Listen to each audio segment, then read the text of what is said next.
एक जो सर्वव्यापक श्री प्रेम जी सह तेरी मौज तू ही जान।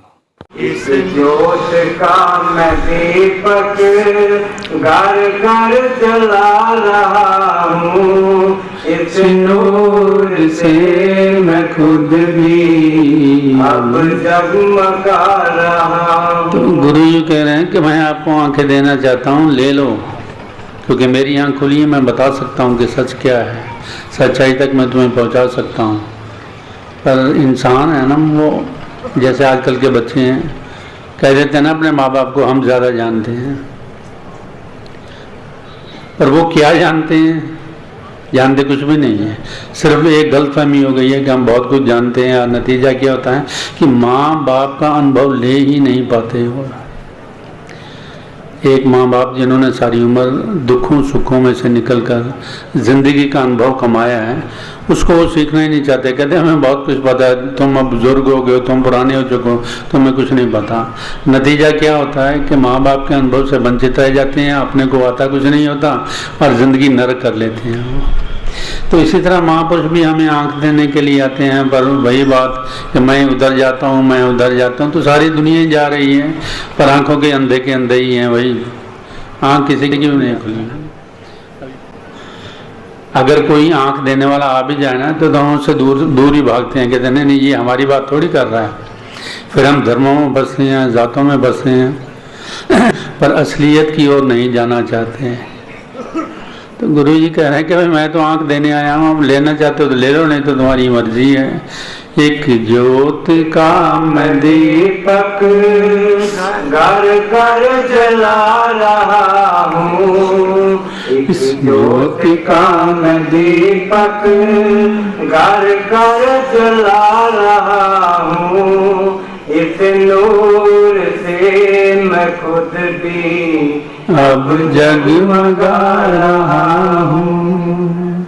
मायूस है जो दुखिया, जो खुद कशी है करता, मायूस है जो दुखिया, जो खुद कशी है करता, कोई नहीं डराता, वह आप खुद है डरता, कोई नहीं डराता, वह आप खुद है डरता। अज्ञान के अंधेरे में खामखा है मरता, अज्ञान के अंधेरे में खामखा है मरता, घर जोत में जगा ले बन जाए करता तरता। यहाँ बहुत गहरी समझ मिलती है हमें कि इंसान कर्म तो कर बैठता है, पर ये नहीं समझता कि ये भुगतान मुझे ही करना पड़ेगा, कोई और नहीं करेगा इसको। पर असल देखा जाए तो हमारे में से करता कोई भी नहीं है, नन इज द डूअर। पर हमारे ऊपर जो भ्रम पड़ा हुआ मैं का, वो कहता कि मैंने किया, मुझसे ये हुआ, ऐसा हुआ, वैसा हुआ, ये अच्छा हो गया, ये बुरा हो गया। नतीजा क्या होता है कि इतना कुछ हम इकट्ठा कर लेते हैं अपने माइंड में कि वो डिप्रेशन में आ जाता है। सुसाइडल टेंडेंसी जो होती है उन्हीं में ही होती है जो डिप्रेशन में आ जाते हैं। अगर डिप्रेशन ना हो तो सुसाइडल टेंडेंसी कभी भी ना हो। तो ये सुसाइडल टेंडेंसी क्यों आई हमारे भीतर? क्योंकि जो भी हमने कर्म की वो हमने अपने ऊपर ही ले ली है, जबकि हम करता है ही नहीं, जबकि हम करता नहीं है, कर्ता परमात्मा ही है। तो ये भी समझ लें कि कर्ता परमात्मा कैसे है, तो उसकी जो समझ है यहाँ से मिलेगी कि इस शरीर में, ये शरीर हमें नज़र आ रहा है, दूसरा मन है, तीसरा आत्मा है। अगर इतनी बात समझ ले तो मैं कहाँ हूँ? एक भ्रम ही है ना कि मैं हूँ। देखा जाए असल में तो मैं तो कहीं भी नहीं हूँ। शरीर है, मन है, तीसरी आत्मा है, तो मैं डूअर कहाँ से हो गया?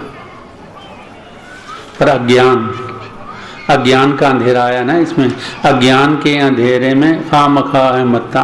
अज्ञान यही है कि मैं, जबकि मैं तो है ही नहीं, परमात्मा ही है, डूअर परमात्मा।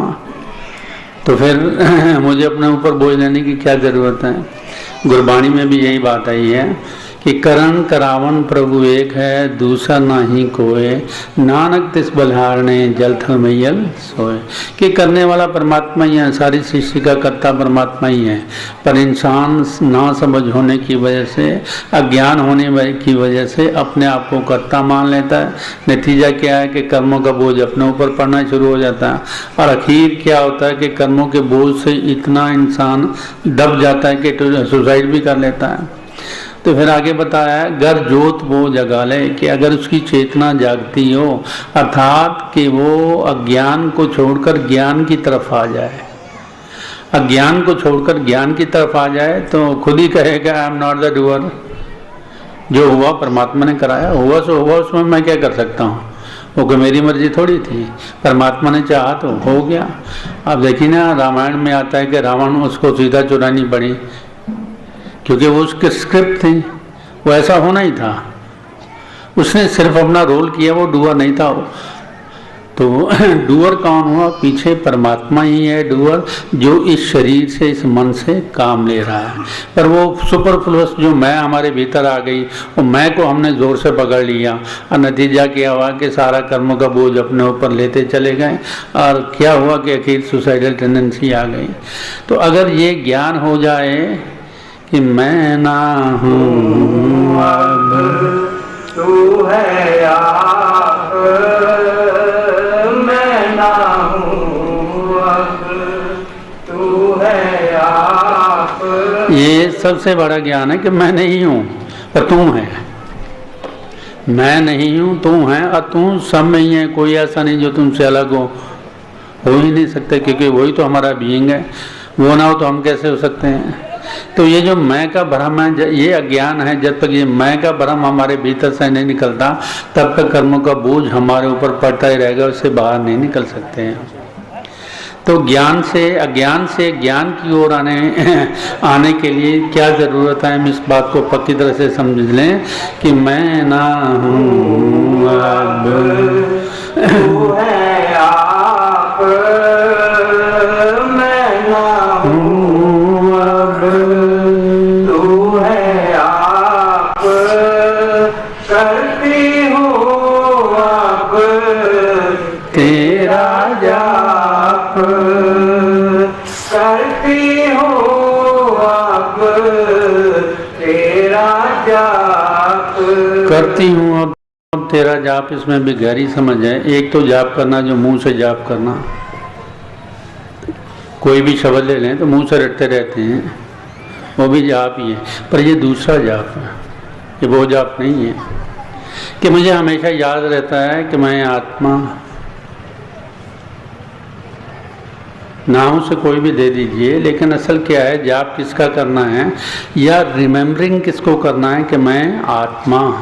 उससे क्या होगा कि फिर डूअर में नहीं आओगे, करने कराने वाला परमात्मा ही है, मैं तो हूँ ही नहीं। तो ये भाव है, जब तक हमारे भीतर ये ज्ञान नहीं आता तब तक हम वो दूसरी मैं वाला ही व्यवहार करेंगे, और सारा बोझ जो है हमारे ऊपर ही आता चला जाएगा। तो इसलिए गुरु महाराज ने बहुत प्यारी समझ दी हमें कि तुम हो ही नहीं, तुम्हें अपने होने का भ्रम है, भ्रम मिटा दो तो बाकी परमात्मा ही रह जाएगा। सिर्फ भ्रम की वजह से हम दो हो गए हैं, मैं आ गई और परमात्मा दो हो गए। अगर एक करना चाहते हो तो फिर मैं को मिटा दो, भ्रम को मिटा दो, एक ही हो जाओगे। आप करने वाली बात जो है ना, वो सेल्फ रिमेम्बरिंग है कि मैं अपने को याद करता रहूँ कि मैं कौन हूँ। फट जो कौन है वो पीछे वाला जाहिर हो जाएगा, जो हमारे भीतर है कौन जो है वो जाहिर हो जाएगा कि भाई मैं ही हूँ। अगर ये अच्छा हुआ बुरा हुआ वो मैंने ही करवाया, इस शरीर से करवाया, इस मन से करवाया, तुम कोई भी नहीं हो। पर वही अज्ञानता में क्या है कि आई एम द डूअर, और जहाँ आई एम द डूअर आ जाता है हमारे भीतर भाव, तो समझो फिर आदमी पकड़ा जाता है, छूट भी नहीं सकता। हाँ, करती हूँ अब तेरा जाप,